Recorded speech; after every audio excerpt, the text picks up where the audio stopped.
Perlawanan politik yang dilakukan oleh Ruslan Buton sekarang ini viral di media sosial.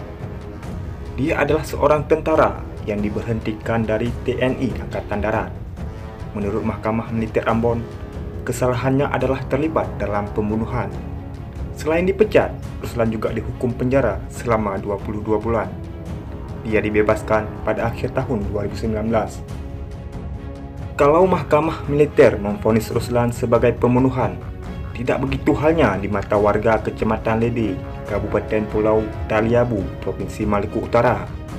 Malah warga menganggapnya sebagai pahlawan. Menurut berbagai tulisan online, termasuk berita fajartimur.com edisi 10 Juni 2018, Ruslan berhasil menghentikan kesewenangan seorang penjahat yang bernama Lagode. Lagode diketahui semasa hidupnya merupakan seorang pencuri, dan dari hasil curiannya, istrinya menjualnya di wilayah Bobong. Kemudian pada tahun 2011 silam, Lagode pernah membunuh warga desa Tikong.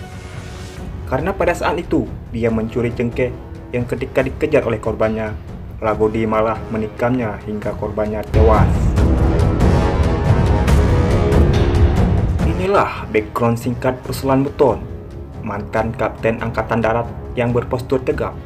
Saat ini menunjukkan bahwa dia ingin menyelamatkan Indonesia. Tak tanggung-tanggung, dia menulis surat terbuka untuk Presiden Indonesia, Joko Widodo.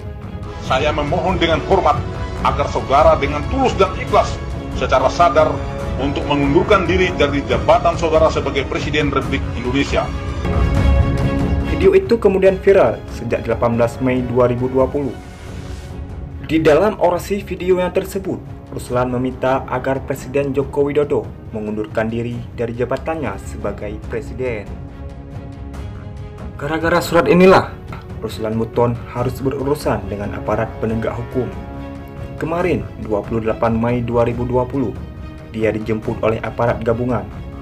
Penangkapan ini sangat high profile, sampai-sampai Densus 88 pun ikut turun ke lokasi.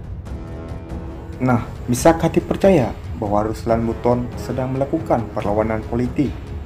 Mungkinkah ada X faktor di dalam drama ini? Bagi saya pribadi, saya bersangka baik saja. Saya yakin Ruslan adalah bagian dari banyak orang. Bisa ribuan, jutaan, atau puluhan juta yang sedang resah melihat cara negara dan pemerintahan dikelola. Kalau jutaan orang lain memilih diam dan membisu dalam ketidakberdayaan, Ruslan tampil beda. Dia langsung menghadap Jokowi.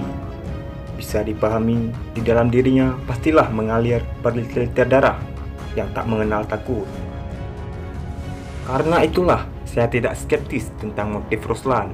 Saya tidak percaya ada faktor X yang memantik perlawanan politik warga Kecamatan Lede ini. Menurut saya, Ruslan memang murni merasa tak nyaman dengan situasi negara akhir-akhir ini.